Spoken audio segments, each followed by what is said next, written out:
5월 셋째 주일 하나님께 예배 올리겠습니다. 내 사랑하는 자를 위하여 노래하되 나의 사랑하는 자의 포도원을 노래하리라. 나의 사랑하는 자에게 포도원이 있으며 심히 기름진 사내로다. 땅을 파서 돌을 제하고 극상품 나무를 포도나무를 심었었도다. 그 중에 망대를 세웠고 그 안에 술틀을 파섰도다. 좋은 포도 맺기를 바랐더니 들 포도를 맺혔도다. 예루살렘 거민과 유다 사람들아, 구하노니 이제 나와 내 포도원 사이에 판단하라. 내가 내 포도원을 위하여 행한 것 외에 무엇을 구할 것이 있었으랴. 내가 좋은 포도 맺기를 기다렸거나 들 포도를 맺힘이 없지니 이제 내가 내 포도원에 어떻게 행할 것을 너희에게 이르리라. 내가 그 울타리를 걷어 먹힘을 당케 하며 그 담을 헐어 짓밟히게 할 것이요 내가 그것으로 황무케 하리니 다시는 가지를 자릅니다. 북을 돋우지 못하며 진려와 형국이 날 것이며 내가 또 구름을 명하여 그 위에 비를 내리지 말라 하리라 하였으니 대저 만군의 여호와의 포도원은 이스라엘 족속이다. 그의 기뻐하시는 나무는 유다 사람이다. 그들에게 공평을 바라셨더니 도리어 포악이요 그들에게 의로움을 바라셨더니 도리어 부르짖을 못하다.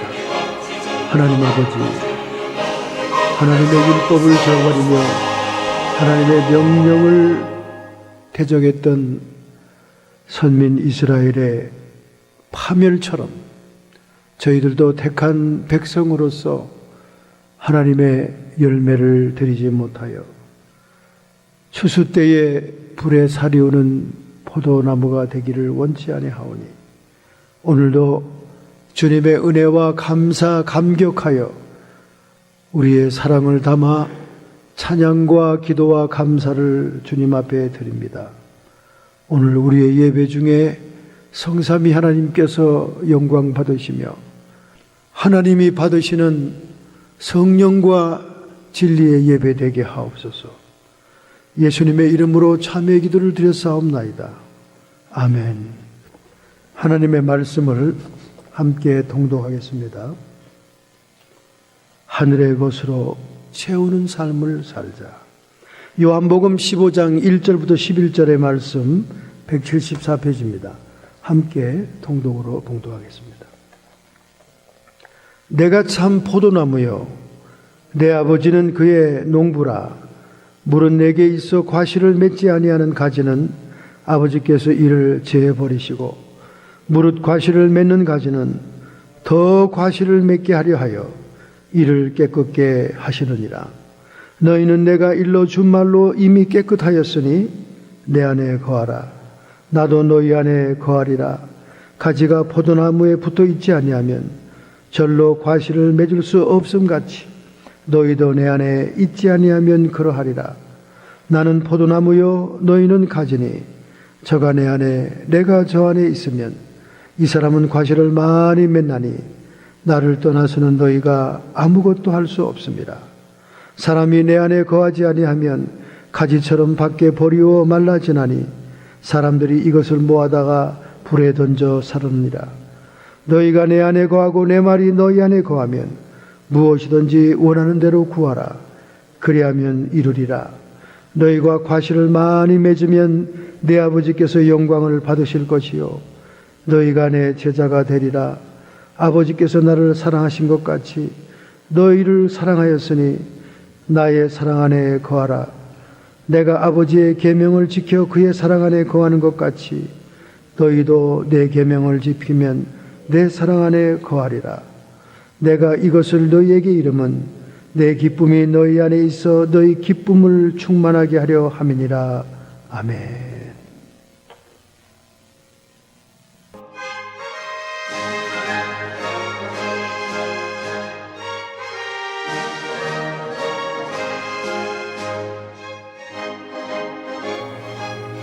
뉴욕 맨해튼 한복판에서 행인을 상대로 망치를 휘두른 사건이 지난주에 있었습니다.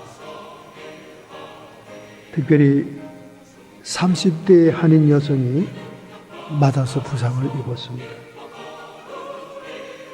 지난 11월 맨해튼에서는 6시간 동안이나 공포의 쇠망치, 폭행이 지나가는 사람들에게 있었습니다. 그래서 한국 여성 32살 노모 씨를 비롯해 3명의 여성과 남성 1명을 중상을 입혔습니다. 30세 데이빗 바릴이라고 하는 사람이었어요. 뉴욕 경찰이 맨해튼 35가 6th 애버뉴 유니언 스퀘어 파크 웨스트 17가에서 폭행하는 이 사람을 체포했습니다. 한인 여성 노 씨는 웨스트 17가에서 남자친구와 함께 지하철을 타기 위해서 계단을 내려가기 직전에 뒷머리에 망치를 맞고 쓰러집니다. 그리고 경찰이 출동했을 때 한 여성 경찰도 망치로 공격을 하자 그 여성은 그의 어깨에 2발의 총을 쏘아서 제압을 했습니다. 제가 이 얘기를 뉴욕에서 오신 누님한테 얘기했더니 맨하튼에서는 흔한 일이다 그렇게 얘기하더라고요. 지난해에도 우리 한국 사진작가 박모 씨, 38살 박모 씨가 길가에서 갑자기 머리를 내리쳐서 땅바닥에 머리를 막 짓밟는 사람 때문에 뇌 수술을 받았고 간신히 회복하는 사건이 있었습니다. 이 사건은 한 사람의 부상으로 끝났지만은 지지난주에 뉴욕타임즈의 특별 보도에 의해서 네일 업계에 칼바람이 불고 있다는 거예요. 우리 LA 사람들은 봉제 공장으로 시작해서 자바의 옷가게로 주류를 이루고 있는 비즈니스를 하고 있습니다. 자바 시장에 자리 잡은 옷가게나 양품점들이 굉장히 이제 거부가 됐죠. 그리고 우리 LA의 경제기를 주름 잡고 있는 겁니다. 그런데 얼마 전에 FBI가 들어가고 그들의 텍스와 또 남미 중심으로 한 마약 자금을 세탁한다는 그런 수사가 들어가서 정말 찬바람이 불었습니다. 아주 지독하게 혼났죠. 가게 문을 닫는 사람, 딴 데로 가는 사람, 될 사람이 다 있었죠. 근데 이번엔 뉴욕입니다. 조직적으로 왜 이렇게 한인들의 주류 사업을 공격하는지 뭔가 배후가 있지 않은가 하는 느낌이 들 정도로 이번에는 뉴욕타임즈가 네일 업계를 겨냥해서 가전추악한 보도를 했습니다. 본래 언론이라는 것이 자기들에게 광고를 위탁하지 않은 그런 사업체들을 먹잇감으로 해서 공격을 합니다.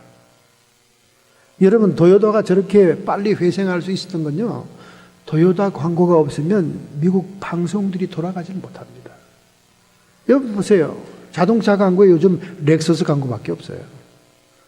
수천만 달러를 주고 광고를 해야 되니까 이 언론 매스메디아들은 광고해주는 업계들은 보호합니다. 자기들의 물주니까. 근데 광고를 안 해도 돌아가는 사업이 있거든요. 특별히 이 뉴욕에는 이 네일업 같은 손톱 정리해주는 이 업종. 여러분이 뉴욕에 대한 소식을 안다면 뉴욕에 있는 한인 대부분이 이 네일 사업을 하고 있어요. 제가 뉴욕에 부흥회 갔을 때도 보면 성도들이 거의 다 네일 사업을 하고 있습니다. 그래서 신방 가는 게 네일 비즈니스예요. 가보면 쫙 미장원처럼 해놨죠. 이렇게 쫙 길게 해놓고는 테이블 하나씩 다 놓고 요즘은 또 이렇게 발 마사지까지 해주면서 또 네일을 하는 그런 사업들을 주로 하고 있습니다. 그런데 지지난주에 뉴욕타임즈가 한번 딱 때리니까 뉴욕의 주지사 쿠오모가 5개의 국가기관이 연합된 단속팀을 들여보내서 모든 것을 다 뒤진 거예요. 모든 것을 다 뒤진 거예요. 조금번에 임금 체불된 거, 또는 선풍기 돌아가지 않아서 이 내일의 냄새, 아세톤 냄새를 뽑아내지 않는 문제, 또는 종업원들의 장갑과 장비를 철저하게 지급하는가, 뭐 이런 모든 문제를 들고 습격을 한 거죠. 그래서 무호가 흡서는 당장 문을 닫게 했고, 그 다음에 조고번의 임금이 밀린 업소는 몇 월 며칠까지 주라고 얘기하고, 만약에 주지 않으면 그냥 업소를 폐쇄합니다. 쿠오모 주지사는 종업원들이 땀 흘려 번 임금을 체불을 당하고 가장 기본적인 권리마저 강탈당하는 이 실태를 좌시할 수 없다. 아주 뉴욕타임즈가 너무나 부정적으로 보도를 했어요. 어찌 우리 한인 네일 업소가 다 그렇게 나쁜 사람들이겠습니까? 그 중에 몇 업소가 그런 임금을 체불하고 인종차별을 하고 뭐 이런 신뢰가 있었겠죠. 근데 전체가 다 그런 것처럼 신문이 보도되니까 단속반이 일제히 쳐들어간 거예요. 뉴욕이 지금 쑥대밭이 됐습니다. 우리 한인들이 고통을 당하는 거죠.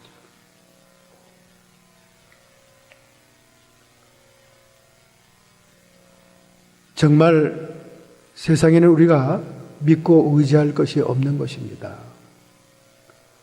잘 나가는 사업체도, 잘 되던 돈벌이도 하루 순간에 다 날아갈 수가 있는 것입니다.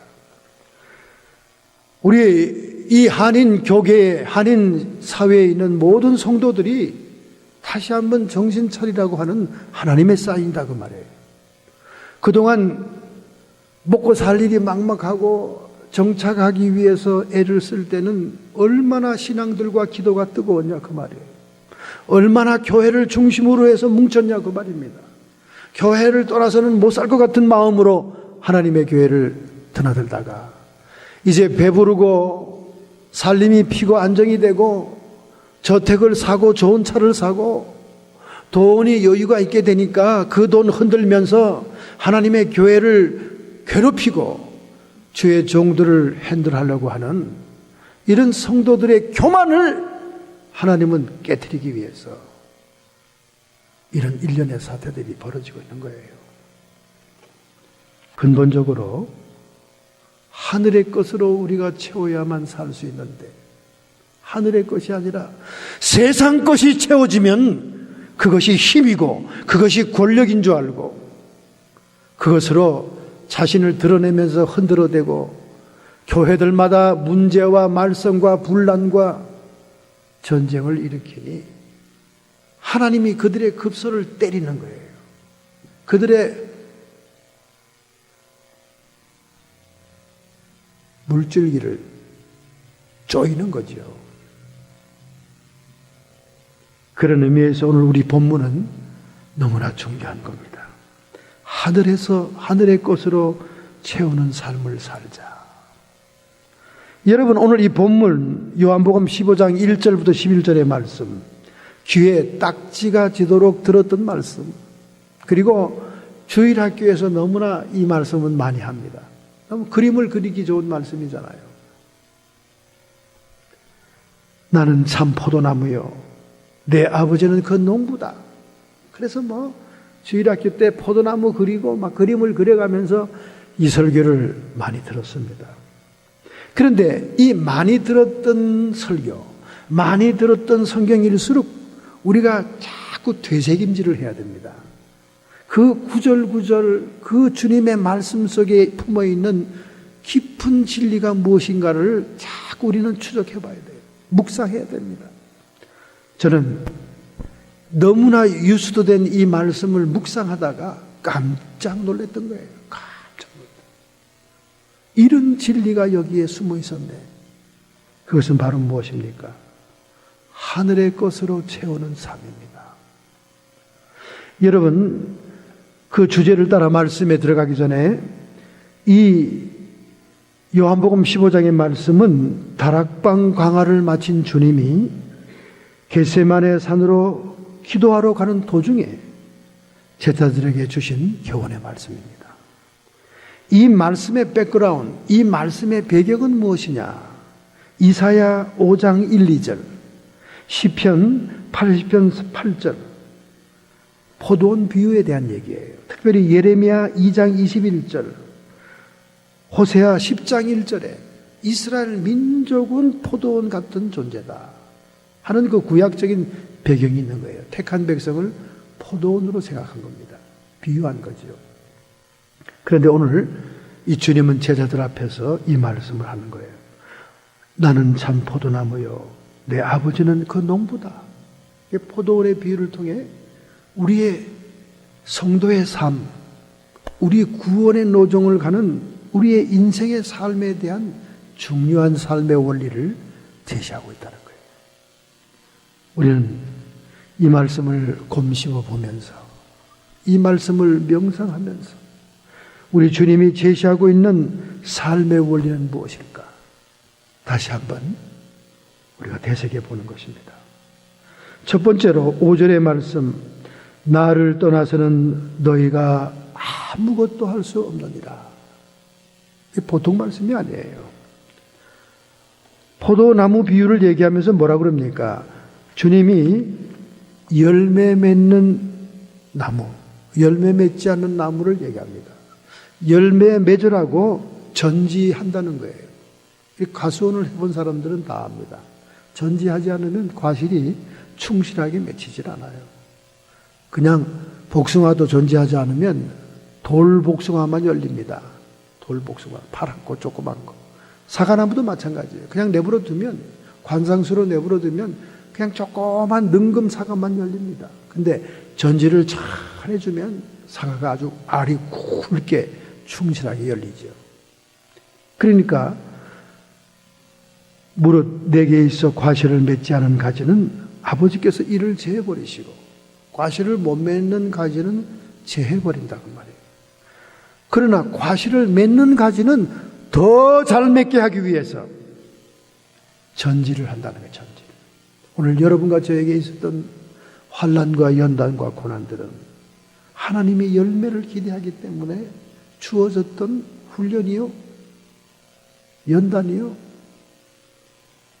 광야의 길이었다는 겁니다. 너희는 내가 일러준 말로 이미 깨끗하였으니, 우리 주님이 주신 사죄의 은총, 사죄의 말씀, 이런 말씀을 통해 우리가 정결함을 얻게 된다는 것입니다. 이렇게 정결함을 얻는 자들 속에 내 안에 거하라, 나도 너희 안에 거하리라. 오늘 여러분과 제가 우리 주님을 모시고 살려면 우리가 일단 깨끗해져야 돼요. 정결해야 됩니다. 그래야 주님을 모실 수 있는 거예요. 밤낮 한번 주님을 마음에 영접했으니 평생 주님은 나에게 떠나지 않는다는 그런 소리 이제 그만하시고요. 그만하세요. 그만하시고 여러분과 제가 정결해야 됩니다. 그냥 어떻게 해서라도 거짓말을 안 하려고 애를 써야 됩니다. 우리가 원죄를 가지고 있는 사람들이기 때문에 아주 거짓말이 입에 달려 있어요. 습관적으로 나옵니다. 툭 튀어나와요. 일단 거짓말부터 하고 봅니다. 왜냐하면 어릴 때부터 참말을 했다가는 얻어 터지니까, 부모로부터. 그때 어릴 때부터 거짓말하는 버릇이 있잖아요. 그게 입에 뱉다 그 말이에요. 그래서 입만 열면 거짓말합니다. 그러니까 이런 것도 우리가 애쓰고 노력을 해야 돼요. 아, 주님, 방금 제가 또 거짓말을 했네요. 용서해 주세요. 이제 거짓말 안 하겠습니다. 안 하려고 애쓰고 노력하는 그것은 주님이 기뻐 받아주세요. 그런데 나중엔 거짓말을 하다 보면요, 거짓말이 자기화됩니다. 자기 스스로도 거짓말하면서 거짓말을 몰라요. 감각이 없어요. 진짜 같아요. 제가 지난번에도 얘기했지만 사기꾼들은 자기가 진짜라고 믿고 진리라고 믿고 말하는 거예요. 그래야 상대방을 설득할 수가 있고 속일 수가 있는 겁니다. 그러니까 처음부터 끝까지 거짓말하는 인간인데 겉보기는 모릅니다. 아주 말도 사근사근히 하고 말도 점잖게 하고 성품도 온조 다 속아요. 그렇게 말해도 상대방이 안 믿는 것 같으죠? 한번 눈물만 찔끔 흘려주면 다 넘어갑니다. 다 넘어가. 제 주변에 가까이 살던 사람이 그렇게 해서 지금까지도 거짓말로 온 세상의 사람들을 헷갈리게 하는 인간이 있습니다. 자기가 이렇게 거짓말을 진짜처럼 얘기하는데도 상대방에서 글쎄 정말일까? 하고 이렇게 의아한 눈빛을 보이면 한번 울어줘요. 울기만 하면 아이고 맞다 네 말이 다 넘어가요. 다 넘어가요. 분별이 쉽지 않습니다. 요 며칠 전에도 하나님께서 분별의 영으로 환상으로 보여줬기에 그 인간이 어떤 인간인가를 알아냈지. 너무 사람이 친구같이 보이니까 곱박 소박아 넘어 곱박 소박아. 여러분 이래가지고는 우리 주님이 들어와 계실 수 없습니다. 우리 주님은 거룩한 분이에요. 시궁창에 어떻게 와 앉아 있습니까? 썩은 냄새가 나는데 그 시궁창과 썩은 냄새 나는 데는 귀신만 들어와 앉아 있어요. 귀신에게 문을 다 합법적으로 열어주는 겁니다. 거짓말을 할 때, 죄 지을 때, 죄를 청결하게 하지 않았을 때 다 루트가 귀신이 들어와 앉아 있습니다. 각종 기능에, 각종 모양에, 각종 주특기를 가지고 있는 귀신들이 여러분이 행한 그 죄의 기능과 모양대로 다 들어와 있는 거예요. 그렇기 때문에 여기 너희는 내가 일러준 말로 힘이 깨끗하였으니 나도 너희 안에 거하리라. 먼저 우리가 깨끗해지는 그 순서가 필요한 거예요. 그래서 이 회개라는 것은 너무 중요한 겁니다, 여러분. 중요한 거예요. 오늘 우리가 참회의 기도를 제가 깜빡 잊었어도 안 할 수가 없는 게 참회의 기도를 드리는 거와 안 드리는 거와는 천지 차이인 거예요. 참회의 기도를 진심으로 드리고 나면 주의 영이 거룩한 영이 우리와 함께 하면서 예배를 함께 드리게 되는 겁니다. 그런데 포도나무에 가지가 붙어 있지 않고는 열매를 맺을 수 없다는 거예요. 나는 포도나무여 너희는 가지니 저가 내 안에 내가 저 안에 있으면 이 사람은 과실을 많이 맺나니 나를 떠나서는 너희가 아무것도 할 수 없습니다. 가지가 포도나무에 붙어 있지 않으면 열매를 맺을 수 없다는 거예요. 이 너무나 상식적인 얘기를 주님이 하는데 너무나 상식적인 얘기를 우리는 떠나서 신앙생활을 하고 있습니다. 붙어 있어야 된다는 거예요. 오늘 첫 번째 말씀입니다. 나를 떠나서는 너희가 아무것도 할 수 없다. 즉 주님이 하늘의 것으로 공급하는 신령한 양식과 영적인 것이 우리에게 채워지지 않고는 열매 있는 인생이 아니라는 거예요. 오늘 여러분과 저에게 하나님이 기대하는 게 뭡니까? 열매 있는 인생입니다. 너희가 과실을 많이 맺으면 내 아버지께서 영광을 받으실 것이요. 오늘 주님이 우리에게 기대하는 것은 열매 맺는 인생이냐 그 말입니다. 그 열매를 맺는 자라야 하나님이 영광을 받는다는 거예요. 그래서 주님께서 말하기를 일인지 늑대인지 양인지를 구분하는 것도 그 열매로 그들을 알지니라. 얼마든지 속일 수 있고 위장할 수 있습니다. 얼마든지 참종이요 참성도인 것을 모양으로 나타낼 수 있어요. 그러나 열매를 보아 판단한다고 말이에요. 그 열매를 통해 하나님이 영광을 받으신다고 말입니다.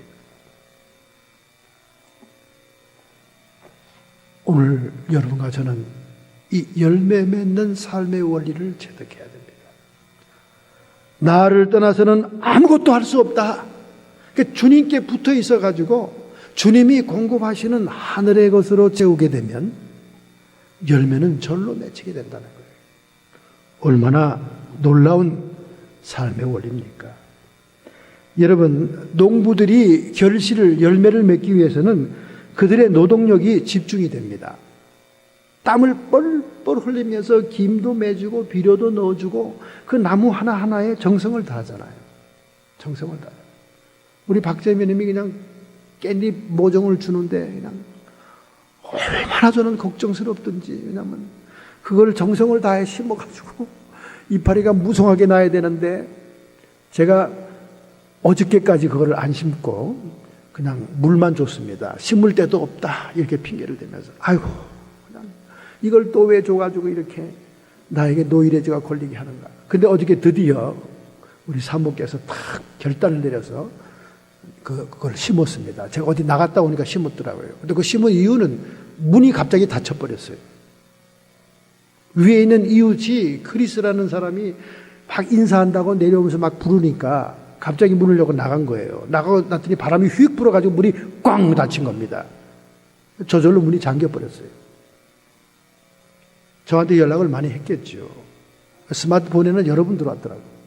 그 바깥에서 앉아있다 보니까 뭐 할 게 있었겠어. 이거 보고 저거 보고 하다 보니까 깻잎이 눈에 띈 거죠. 그래서 드디어 깻잎은 자기 자리를 찾아갔습니다. 이렇게 농부들의 노동력이 집중돼야 열매가 되는 거예요. 꽃이 되는 겁니다. 저희 집에 지금 주변에는 너무나 아름다운 꽃들이 피어 있어요. 그거 하나하나 심을 때마다 정성과 땀과 다 들어갔습니다. 지금은 막 꽃이 막 울창하게 아름답게 피어 있어요. 장미들이 얼마나 아름다운지 모르겠어요. 그러므로 여러분과 제가 하나님의 집중적인 운동력을 우리의 삶 속에 드려야 되는 거예요.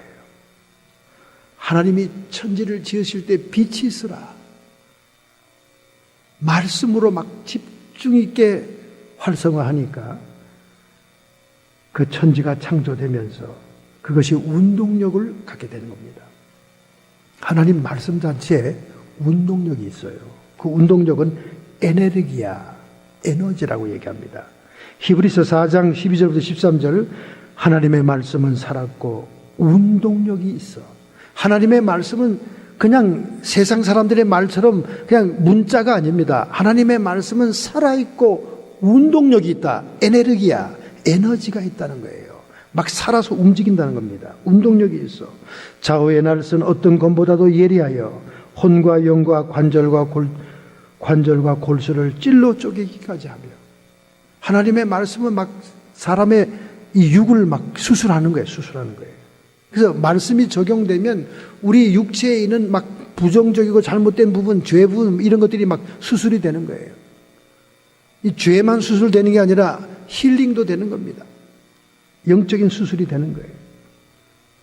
쪼개기까지 하며 또 마음과 생각과 뜻을 관찰하나니 마음과 생각과 뜻, 그의 동기가 순수한지, 그가 지금 입으로 말하는 것과 마음에 생각하는 것이 일치한지 이런 걸 다 감찰한다는 거예요. 저는 놀라운 체험을 지난 주간에 했습니다. 이 하나님이 이걸 감찰하는 거예요. 저희들 앞에서는 온갖 가문이설을 얘기하고 온갖 좋은 것을 막 개런티하는 그 말이 잘못됐다는 것을 하나님이 보여주는데, 이야, 겉사람 겉모양 보고는 모르는 겁니다, 여러분. 정말 여러분도 저도 정신 차려야 돼요. 이 세상은 무섭습니다. 겉으로는 다 우리를 위한 말이에요. 막 이것도 해주고 저것도 해주고 막 이것도 옳고 저것도 옳고 정말 기분 좋게 해줍니다. 그런데 하나님께서는 그 속마음을 저에게 보여준 거예요. 정말 중요한 시점, 결정적인 시점에 하나님의 환상을 통해서, 음성을 통해서 그가 어떤 사람이라는 걸 알려준 거예요. 와, 정말 무섭습니다. 마음의 생각과 뜻을 감찰하나니 지으신 것이 하나라도 그 앞에 나타나짐이 없고 오직 만물이 우리를 상관하시는 자의 눈앞에 벌거벗은 것처럼 드러나느니라. 벌거벗은 모양을 보여주시더라고요. 벌거벗은 모양을. 하나님만이 불꽃 같은 눈으로 사람을 살피더라고요. 벌거벗은 모양을 보여주더라니까. 벌거벗은 모양. 속지 마라 그 말이죠. 이렇게 하나님의 말씀은 운동력이 있어요. 에너지가 있습니다. 폭발적인 거예요. 그래서 우리 헬라 신약 성경에 쓰여진 헬라 언어가 신약 성경에 쓰여 있잖아요. 이 헬라 언어는 헬라식 사고입니다. 헬라식 사고는 분석적이고 존재와 물을 얘기하고 이게 현상 세계를 통찰하죠. 그렇게 아주 분석적인 사고를 하는 것이 헬라 말입니다. 헬라식 사고죠. 그러니까 신약 성경은 굉장히 정확하고 분석적으로 이렇게 기록이 되어 있습니다. 정확도가 뛰어난 언어죠. 그 헬라식 사고 방식이 그래요. 그러니까 철학이 헬라의 철학이 발전한 겁니다. 분석적인 사고니까. 그런데 구약 성경이 쓰여지고 예수님이 말씀했던 언어 히브리적 사고는 종합적이고 행동적입니다. 종합적이고 행동적입니다. 우리가 무엇을 연구하고 개념을 잡고 철학을 세울 때는 분석해야 되겠지. 다 낱낱이 아날리시스 해야 됩니다. 그러나 사람을 살리고 열매를 맺고 하려면 종합적이어야 돼요. 태양이 광합성을 해야 되고 뿌리는 물을 끌어올리고 흙에서 무기질을 빨아들이고 이래야 종합적으로 열매를 맺을 수 있잖아요. 그리고 무언가를 생각하고 개념만 정리해가지고는 현실적으로 열매가 맺히지 않잖아요. 행동이 있어야 돼요. 행동. 뿌리는 물을 빨아들이고 삼투압 현상으로, 그리고 이파리는 태양빛을 받아들이고 광합성을 하고, 이게 행동이 있어야 돼요. 식물도 가만히 있는 생물이지만은 자기 나름대로의 행동이 있어야 열매가 된다 그 말입니다. 그러므로 우리는 하나님을 떠나서 아무것도 할 수 없다는 것은 하늘의 것으로 채워져야 우리가 열매 맺는 인생을 산다는 겁니다. 할렐루야. 얼핏 보면 세상 것 밖에 있는 것을 다 채우면 그 후에 얼마든지 하나님을 위해서 할 수 있다고 생각하죠. 제가 시골에서 전도사 때 목회하러 있으면서 바깥에 외출하면 사람들을 다 만나죠. 시골은 다 밖에서 농사일을 하니까. 그리고 그 농토길을 걸어서 가니까 지나가면서 다 이렇게 얼굴을 만날 수 있습니다. 그죠? 그러니까 아저씨 다음 주에는 좀 교회 좀 나오시죠. 아이고 전도사 양반 외출하는구만. 거저 나는 농사 잘 지어서 어딥니까? 청량리에 재기시장에 가서 오이 팔고 못 팔고 돈부터 마련해야지. 내가 돈 마련하면 그때 돈 들고 교회 가지. 기다리시오. 이런다고. 그런다고 여러분. 여러분 얼핏 들으면 어떤 생각이 듭니까? 야, 그 사람 참 합리적이고 이성적이네. 교회도 헌금을 해야 되고 돈도 필요한 장소니까 농사꾼이 뭐 어떻게 돈을 할 수 있나. 오이 팔고 나물 팔고 깻잎 묵고 팔아서 제기동 시장에서 팔아가지고 청량리 아침 열차 타고 나갔다가 팔아가지고 와서 용돈푼이라도 와야 교회가 자기가 교회를 위해서 뭔가를 할 수 있지 않냐. 이런 논리로 얘기하는 겁니다. 그러니까 세상 사람들은 전부 다 땅의 것으로 여기 보이는 것으로 채워야 하나님의 교회도 충성하고 하나님 교회도 유익을 주는 줄 알아요. 아니라는 거죠. 오늘 본문 말씀에 너희가 나를 떠나서는 아무것도 할 수 없느니라. 먼저 하나님의 것으로 채워져야, 하늘의 것으로 채워야 열매가 된다는 겁니다. 이 순서를 뒤바꿔서는 안 되는 거예요. 여러분이 이 말이 아멘이다, 정말 맞는 말이다 이렇게 느껴진다면 여러분은 성숙한 신앙이에요. 그런데 지금도 그래도 뭐가 좀 있어야지 이렇게 생각이 든다면 미숙한 성도인 거예요. 야고보서 1장 16절 17절에 말씀하십니다. 내 사랑하는 형제들아 속지 마라. 속지 말랍니다. 각양 좋은 은사와 온전한 선물이 다 위로부터 빛들의 아버지께로서 내려오나니 그는 변함도 없으시고 회전하는 그림자도 없느니라. 여러분, 각양 좋은 은사와 온전한 선물들은 다 하늘의 빛들의 아버지로부터 내려온다는 거예요. 그분은 변덕이 없다는 겁니다. 회전하는 그림자가 없다는 거예요. 한번 축복하겠다, 한번 주겠다 마음 먹으면 주시는 분이라 그 말이에요. 그러니까 세상 사람들에게 줄 잘 서고 세상 사람들에게 비유 잘 맞추고 세상 사람들에게 아양 떨어서 뭔가 얻겠다고 생각하지 말고 그들은 변덕쟁이야. 변덕이 없는 하나님께 하늘의 것으로 채워야 된다는 거 아닙니까? 속지 말라는 거예요. 왜 이 말을 합니까? 왜 속지 말라고 그럽니까? 모든 성도들이 속고 있기 때문에 그래요. 내일 사업이 잘 되고 자바시장에서 옷감이라도 하나도 팔면 내가 교회에 큰 목을 감당하리라 하는 생각을 갖고 있다는 거예요. 그게 아니라는 겁니다, 여러분.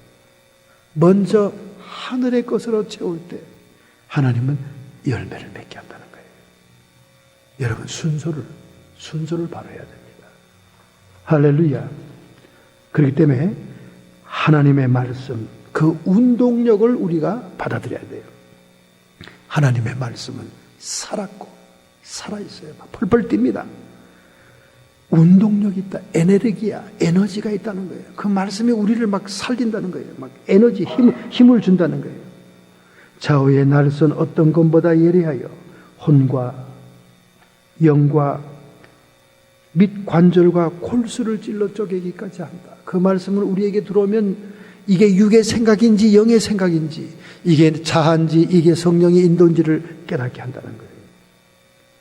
또 마음과 생각과 뜻을 감찰하는, 그가 하고자 하는 그 동기가 순수한지, 하나님 앞에 순전한 피우핫으로 하려고 하는 것인지 그것도 분별해 준다는 거예요. 지으신 것이 하나라도 그 앞에 나타나지 않음이 없고 오직 만물이 우리를 상관하시는 자의 눈앞에 벌거벗은 것처럼 드러나게 하느니라. 하나님이 이 말씀을 오늘 여러분에게 주게 하기 위해서 지난 주간에 하나님이 이걸 체험하게 했다는 겁니다. 벌거벗은 모습의 환상을 봤다는 거예요. 제가 그의 정체를 봤다는 겁니다. 그가 얼마나 거짓된 존재고 속이고 있다는 것을 보여줬다 그 말입니다. 하나님의 말씀 앞에 벌거벗느니라.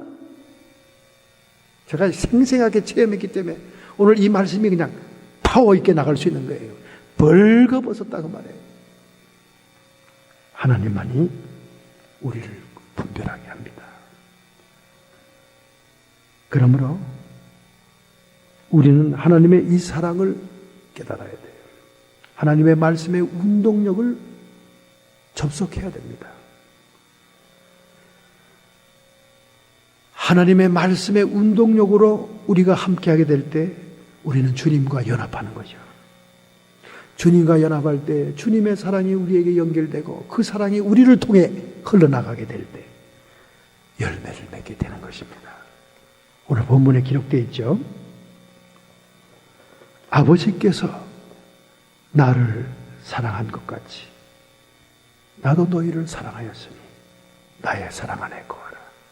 이 사랑의 연결은 무엇으로 연결되는가? 설명이 그 밑에 있어요.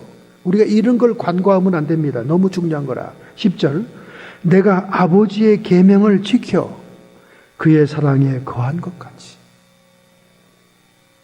하나님의 아들인 예수님, 메시아로 오신 예수님마저도 계명을 지킴으로 인해 하나님의 사랑이 부어졌다는 거예요. 할렐루야. 하나님의 사랑이 연결되고 연합되는 것은 계명과 관계 있는 겁니다. 토라, 율법, 하나님의 뜻을 지킴으로 사랑이 연결 들어왔다는 거예요. 너희도 내 계명을 지키면 내 사랑 안에 거하리라. 여러분, 자꾸 율법 폐지론자가 되면 안 됩니다. 우리 예수님께서 얘기하는 율법은 율법보다 플러스 알파예요. 플러스 알파입니다. 율법을 폐지했다, 율법이 폐기됐다 얘기하는 사람은 정말 이단적인 신앙을 가지고 있는 거예요. 여기 보세요. 계명을 지키면 내 사랑 안에 거하리라. 오늘 여러분과 제가 주님 안에 거한다는 말, 연합한다는 말은 주님의 계명을 지키는 거예요. 1계명부터 4계명은 하나님을 사랑하는 계명. 율법에 600몇 가지의 율법이 있지만은 우리가 심플하게 10개를 딱 얘기하면 10계명이잖아요.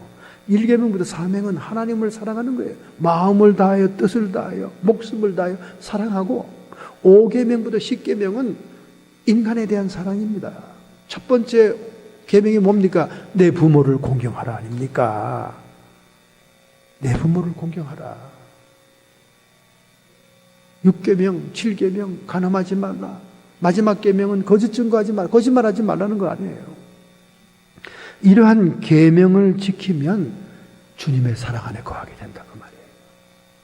이런 계명은 다 도외시하고 무시하고 다 버리고 난 다음 예수님을 영접했으니 자기는 뭐 사랑받기 위해 태어난 사람, 사랑받기 전에 회개하고 계명을 지켜야죠. 왜 이렇게 오바 하이퍼 그레이스, 값싼 복음을 전해 들은 거예요. 아무것도 안 해도 된다.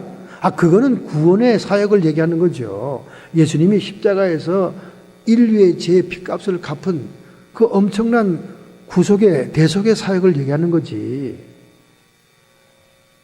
우리가 주님의 사랑 안에 거하려면 계명을 지켜야 된다는 거죠. 계명을 지킨다는 게 말이 뭡니까 또? 하나님의 말씀의 운동력을 우리가 받아들이는 거예요. 살아있고 움직이는 그 말씀을 우리가 모셔드리는 겁니다. 하늘의 것으로 채우는 거예요. 하늘의 것으로 채우는 거예요.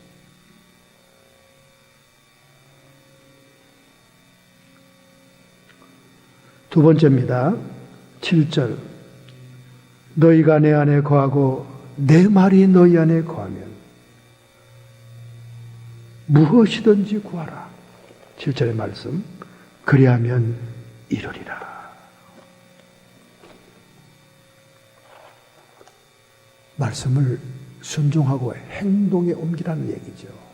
행동에. 우리가 감동과 감화를 받고 막 펄펄 뛰는 것만 중요한 게 아니라는 거예요. 그 말씀의 운동력이 우리 안에 들어오고 하늘의 것으로 우리가 채워지면 우리는 그걸 행동으로 옮겨야 된다는 거예요. 행동으로 옮겨야 돼요. 그런데 왜 이렇게 행동으로 못 옮깁니까? 최근에 미국의 벤처그룹 가운데 감정지수 분석 솔루션 회사가 새로운 컴퓨터의 그 프로그램을 발명했습니다. 감정 지수를 분석해서 그 감정을 해결하는 그런 그 프로그램을 발명했어요. 근데 그 회사의 임원들이 다 미국 사람 백인들입니다. 그분들이 이 샘플, 이 테스트를 어느 국가, 어느 민족에게 해야 될 것이냐 그들이 토론하다가 결정을 내렸습니다. 한국에 가져간다. 그래서 옆에 그 자문하던 한국 사람이 그 사람도 그 엔지니어죠. 컴퓨터 엔지니어인데 깜짝 놀란 거예요. 자기가 그 결정하는 회의에 들어가지도 않고 백인들끼리 결정을 했는데 한국으로 이 솔루션 테스트를 가져간다는 거예요. 마케팅 테스트를 하겠다는 겁니다. 깜짝 놀라서 물어봤어요. 아니 왜 하필이면 우리 한국 사람들입니까? 막 그랬습니다. 그러니까 자기들이 세계 모든 민족과 국가를 분석해 본 거가 가장 감정이 풍부한 사람들이 한국 사람이다. 그렇기 때문에 한국 사람들에게 이 프로그램을 한번 적용해 보겠다. 테스트 해보겠다.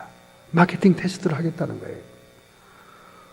그러면서 하는 말이 한국 사람들에게 이것이 먹히면 세계 사람들에게 먹힌다. 여러분 그렇죠. 정말 이 백인들이 잘 본 거예요.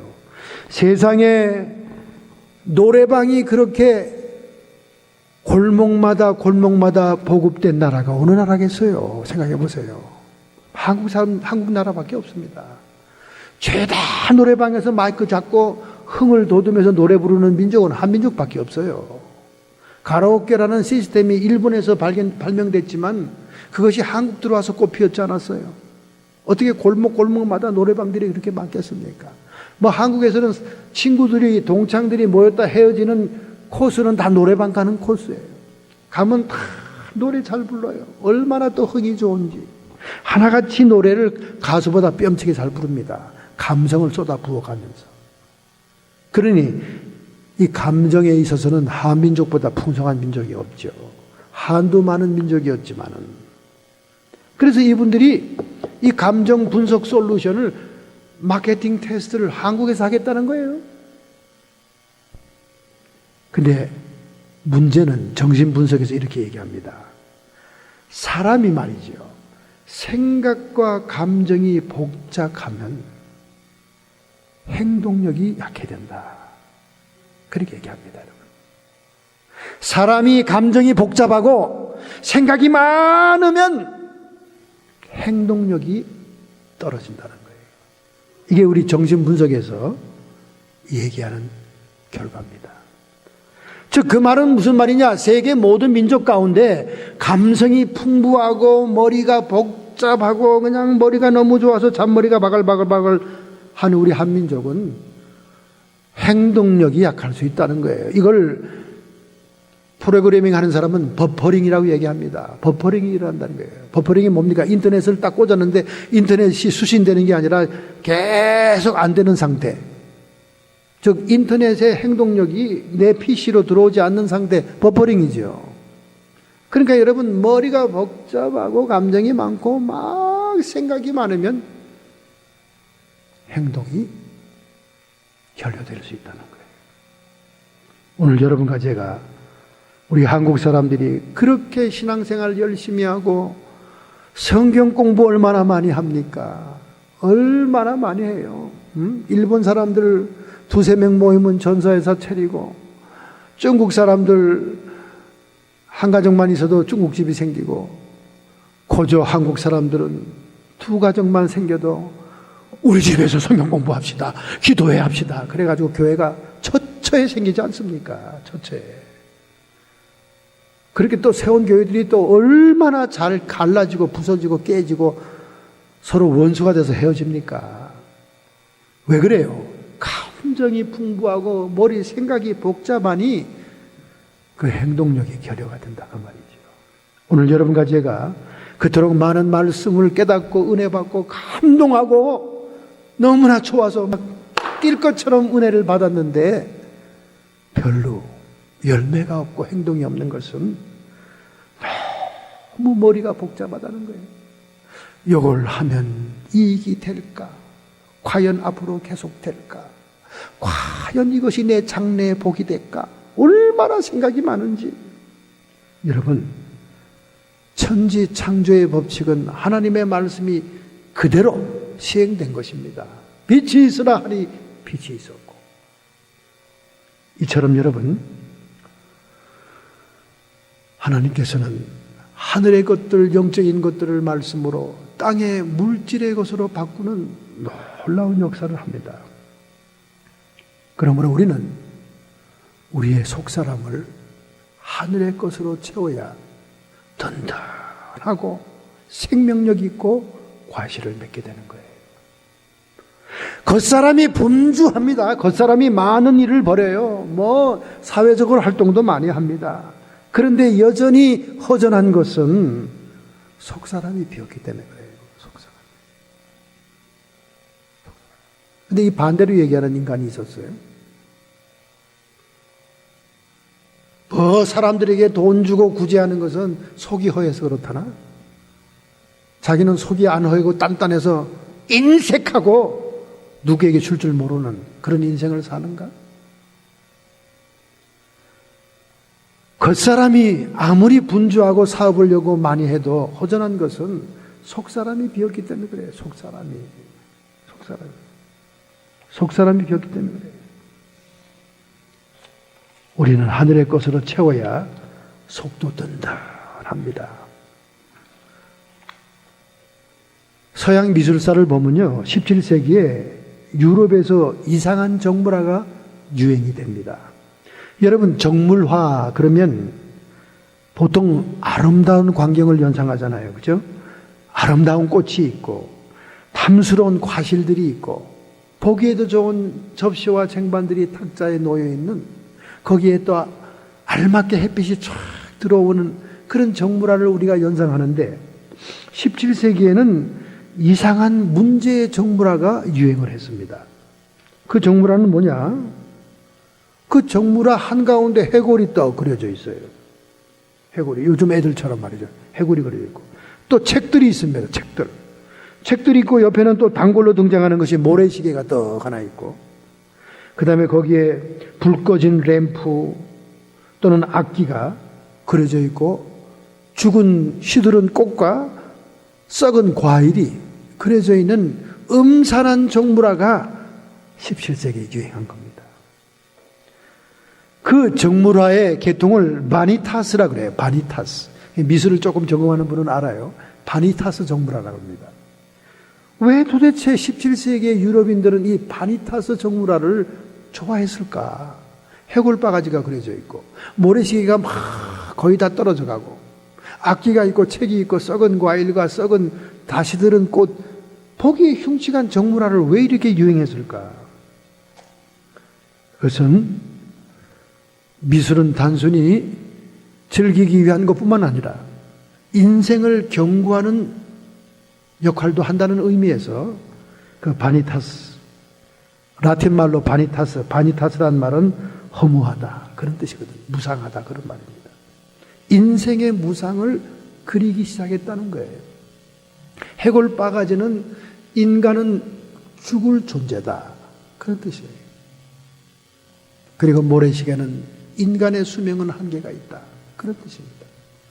썩은 사과 시들은 꽃들은 우리 인간의 생애라는 것은 좋은 날만 있는 것이 아니라 이렇게 사라지고 쓰러지는 날이 있다. 책은 왜 있습니까? 책은 인간이 가지고 있는 지식이라는 것도 지극히 제한된 것이다. 그런 인생에 대한 무상과 허무를 사람들에게 경고하기 위해서 그런 정물화가 유행했다는 거예요.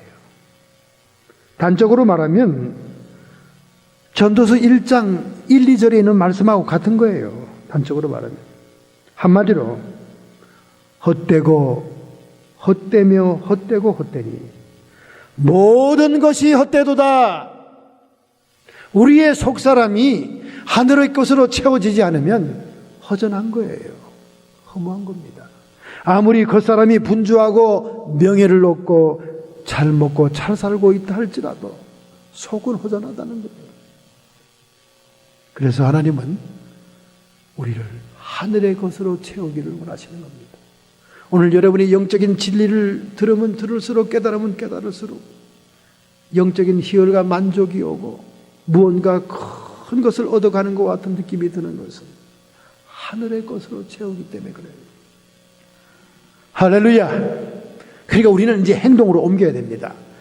말씀의 운동력이 우리 안에서 막 메아리치고 역사할 때 그걸 그냥 생각으로 감정으로 복잡하게 그냥 비빔밥을 만들면 행동력이 결여된다는 거예요. 생각이 많은 사람들은 행동력이 결여되어 있는 거예요. 행동력이.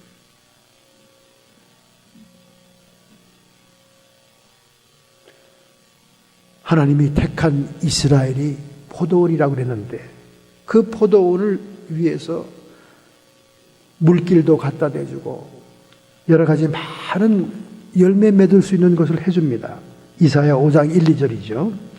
나의 사랑하는 자에게 포도원이 있으며 심히 기름진 산에로다. 땅을 파서 돌을 제하고 극상품, 종자가 좋은 극상품 포도나무를 심었어도다. 그 중에 망대를 세웠고 도적이 들거나 짐승이 오는 것을 막기 위해 망대를 세웠고 그 안에 술틀을 팠으니 포도 열매가 맺자마자 싱싱한 포도송이로 포도주를 만들기 위해 짜기 위해 술틀을 팠고 좋은 포도주 맺기를 바랬는데 들 포도를 맺혔도다.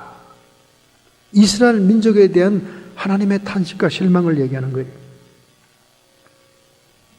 그러나 우리는 오늘날 교회를 통해서 이 포도원이 열린 것입니다. 이 교회는 어떤 곳입니까? 하나님의 천지 만물, 우주 만물을 만든 모든 것들을 교회에다 맡겼다는 거예요. 에베소서 1장 21절 23절 여러분이 믿기지 않고 믿어지지 않을지라도 이것은 사실인 겁니다. 모든 정사와 권세와 능력과 주관하는 자와 이 세상뿐 아니라 오는 세상에 일컫는 모든 이름 위에 뛰어나게 하시고 금세뿐만 아니라 내세까지 모든 이름으로 일컫는 것에 뛰어나게 하시고 만물을 그 발 아래 복종하게 하시고 하나님이 만드셨던 천지 우주 만물 모든 것들을 그 발 아래 복종, 예수님께 복종하게 하시고 그를 만물 위에 교회의 머리로 주셨느니라.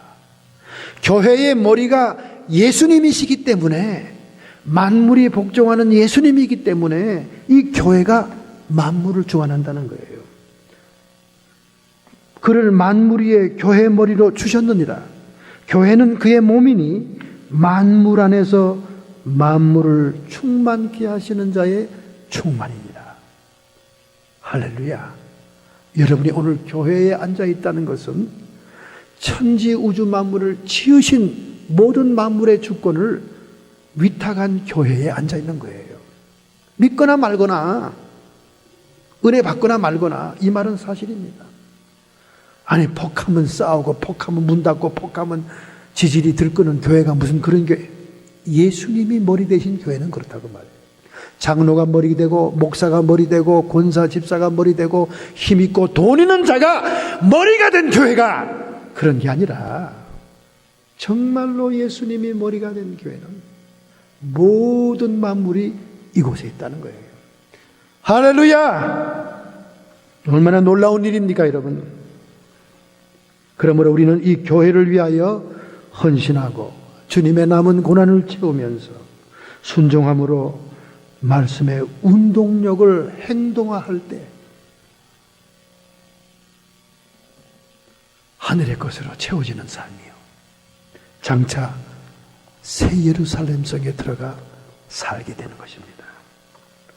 요한계시록 21장 1, 2절입니다.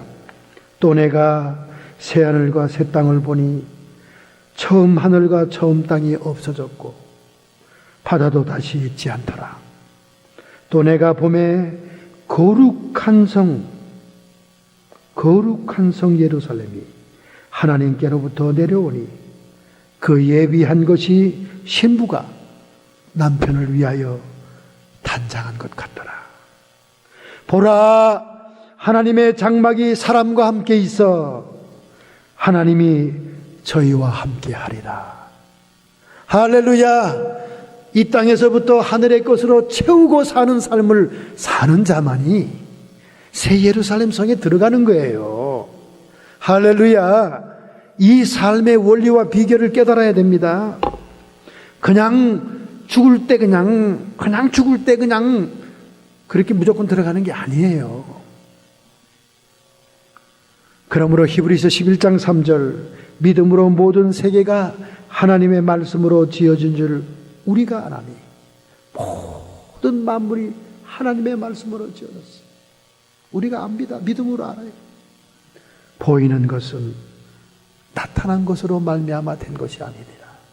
보이는 이 모든 만물, 우리 주님의 창조는 나타난 현상으로 된 게 아니다 그 말이에요. 땅의 것으로 된 게 아니다 그 말입니다. 하늘의 것이 하늘의 말씀의 운동력으로 이 땅에 채워진 것이다 그 말이에요. 그러므로 우리도 우리의 속사람을 하늘의 것으로 채울 때 우리는 포도나무에 붙어있는 가지가 되는 것이요, 주님과 연합하는 것이요, 그 주님과 연합한 하나님의 사랑, 또 우리의 사랑의 실천을 통해 열매가 맺혀진다는 거예요. 할렐루야. 여러분, 이 놀라운 삶의 비결을 마음에 간직해야 됩니다. 저는 뉴욕에 집회를 갔을 때, 뉴욕에는 이 구두방 하는 분들이 많아요. 또 이 뉴욕 동부 지역에는 겨울도 길고 비도 오고 날씨 변화가 많으니까 이 구두가 잘 헤어집니다. 그리고 또 이 구두는 한참 신다 보면 자기가 신던 구두가 더 편해요. 그래서 그 구두를 고쳐 신고 싶어져요. 밑창을 갈면 또 새 구두가 되니까. 또 어떤 분들은 명품 구두를 신다 보니까 또 그걸 새 거로 비싼 돈 주고 사기가 어려우니 고치는 사람이 많아요. 그러면 이제 그 구두방 하는 성도들, 신방 가가지고 거기 가면 또 이렇게 좀 찐득하게 앉아서 얘기도 좀 하다 와야 되잖아요. 그죠? 혼자 이렇게 작업을 하니까 심심하거든요. 혼자 하니까. 그러니까 앉아서 이 얘기, 저 얘기, 한국에 살던 얘기, 또 미국 이민 와서 영주권 때문에 고생한 얘기.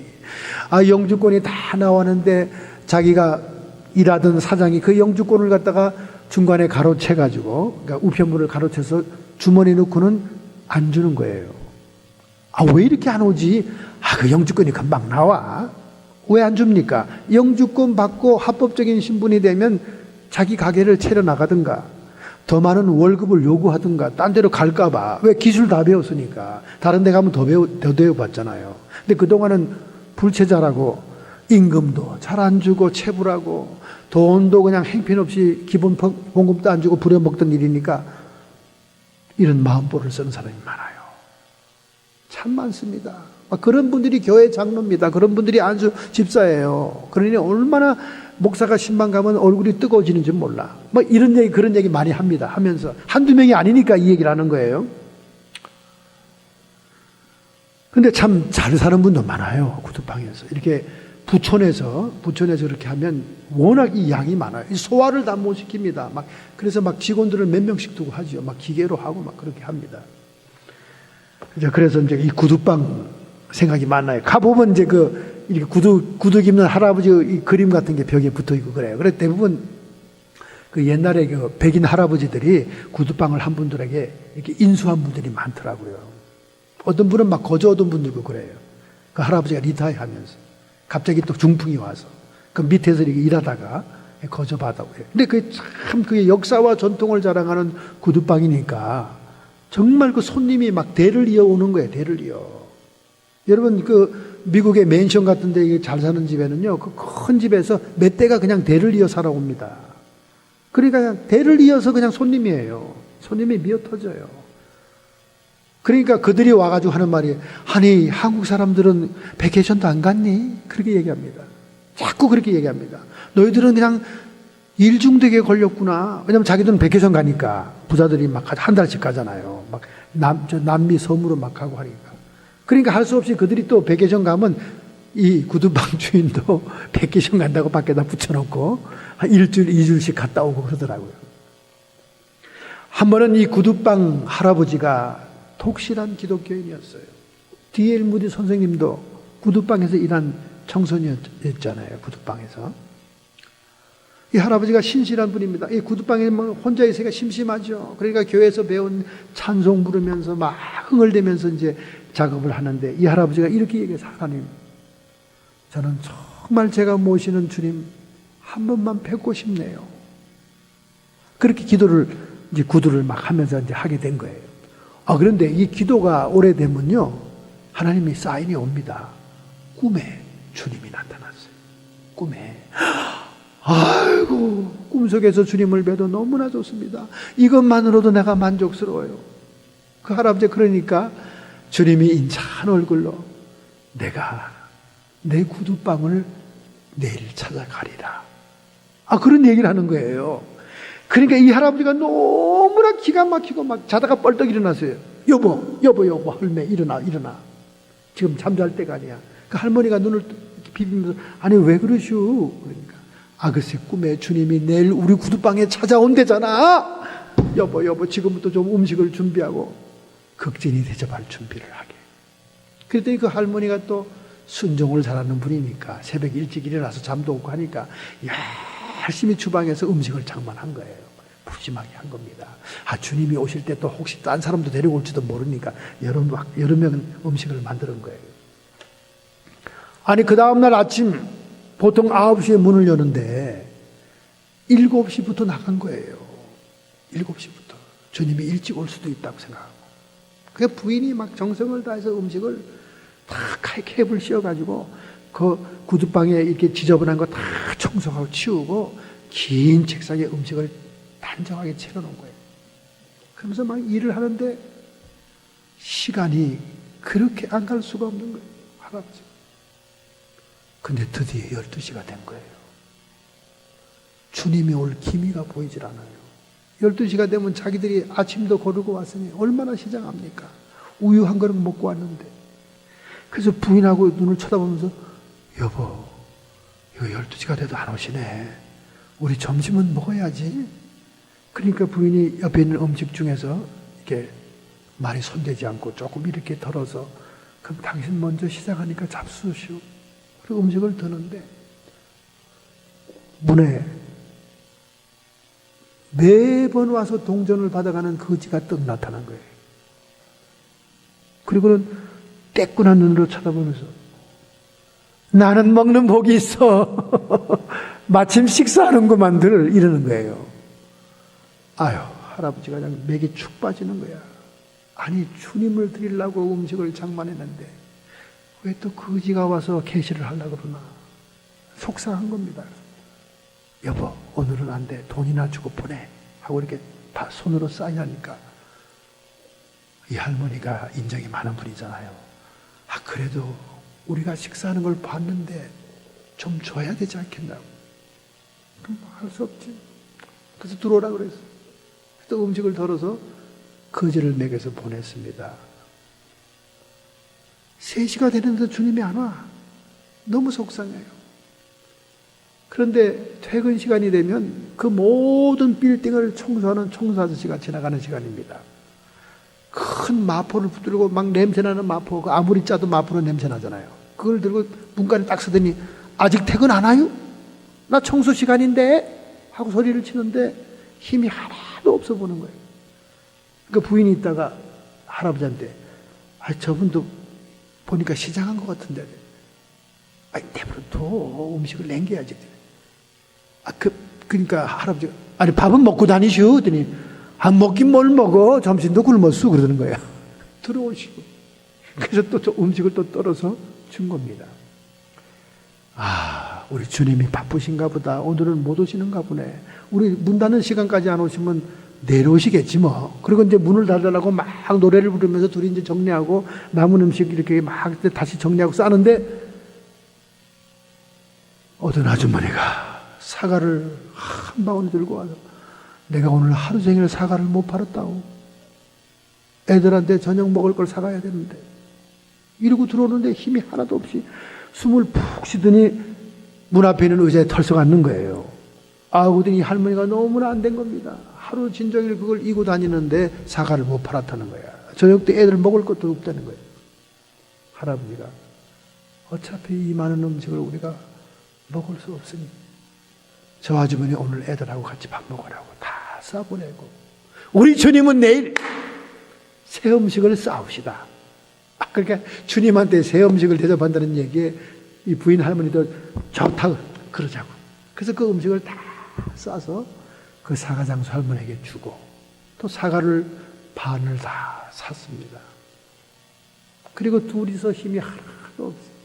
그러게 꿈은 꿈이야. 당신은 괜히 아침부터 나를 깨워서 밥을 시키고 그래요.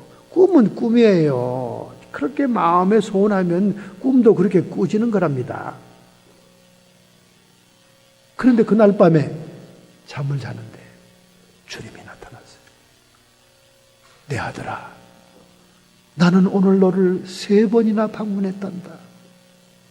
그런데 그럴 때마다 네가 너무 나를 대접하는 것처럼 정성껏 그들을 대접한 것처럼 대접하게 되었어요. 내가 너무 기뻤다. 정말 너는 나를 사랑하는 아들이구나. 그러면서 꿈에 자기 머리를 막 할아버지 머리를 흰머리를 쓰다듬으면서 등을 막 쳐주면서 하나님 막 사랑을 퍼부어주는 거예요.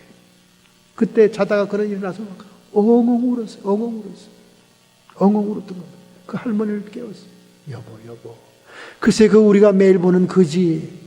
그리고 지나가는 그 매일 하는 청소부, 그 우리가 아는 그 사과장수 아줌마, 그들이 다 우리 주님이 대접을 받았다네.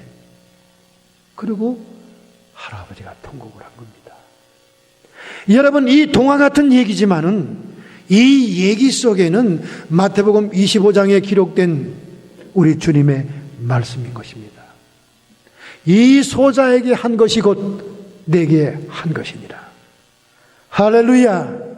오늘 여러분과 제가 하나님의 사랑으로 우리의 모든 속사람이 채워졌다면 우리는 복잡하게 따지고 계산하고 분석할 것도 없이 우리는 받은 그 사랑 그대로 우리의 사랑을 베풀 때, 주님에 대한 계명을 지킬 때, 사랑의 계명을 지킬 때 열매 맺는 인생이 될 줄로 믿습니다. 할렐루야. 이렇게 살기로 결단하고 결심한다면 오늘 여러분 가슴에 손을 얹기 바랍니다. 하나님의 말씀은 살았고 운동력이 있습니다. 에너지야. 하나님 말씀 그 자체가 살아있는 에너지입니다. 하늘의 것들, 영의 세계 것들을 우리에게 부어주실 때 우리는 하늘의 것으로 우리를 채워야 열매 맺는 인생이 될 줄로 믿습니다. 내 사랑하는 형제들아, 속지 말라. 각양 좋은 은사와 온전한 선물이 다 위로부터 빛들의 아버지께로서 내려오시나니 그는 변함도 없으시고 회전하는 그림자도 없느니라. 세상 사람 눈치 보지 마십시오. 세상 것에 비유 맞추지 마세요. 세상에 줄서기로 작정하지 마세요. 변함없으신 주님 앞에 모든 좋은 은사와 선물들은 하늘로부터 내려오는 것입니다. 캘리포니아에 하늘로부터 내려오는 비가 가뭄이 드니까 농산물 가격이 폭등합니다. 사람이 살기 어려운 것입니다. 보이는 창조 물질의 세계도 위로부터 무언가가 주어져야 우리가 살 수 있는 것입니다. 오늘 받은 바 진리의 말씀이 여러분 속에 역동적으로 역사하기를 바랍니다. 하나님 아버지, 오늘도 저희들은 주님 앞에 복잡한 생각과 감정을 거두어 버리고 하나님의 말씀을 순종하여 행동에 옮기기 원합니다. 이렇게 결심하여 우리의 자신의 의지를 주님 앞에 내보이는 성도들, 이 시간 안수하여 주시옵소서. 축복하여 주시옵소서. 성도의 육체와 정신의 역사하는 모든 질병들은 예수 그리스도의 빌라도의 뜰에게 핏값을 지불했으므로 고통과 함께 이 시간 치료함을 받을지어다. 떠나갈지어다. 우리의 속사람이 하늘 것으로 채워지므로 육의 생각은 사망이요 영의 생각은 생명과 평안이라 말씀했사오니 이 시간 각 사람의 심령 속에 평안이 임할지어다. 악한 마귀 사탄 귀신의 세력들아, 너희들은 우리의 약점과 실수와 허물과 죄악을 통로 삼아 우리를 괴롭혔으나 이 시간 쫓김을 받을지어다. 떠나가고 물러갈지어다. 더 이상 회방하고 미혹하고 거짓으로 우리를 속이지 말지어다. 하나님 영광받아 주시옵소서. 오직 주님만이 승리한 이름이요 주님만이 영광 받으실 이름임을 선포합니다. 우리 주 예수님의 이름으로 감사하며 축복하며 기도합니다.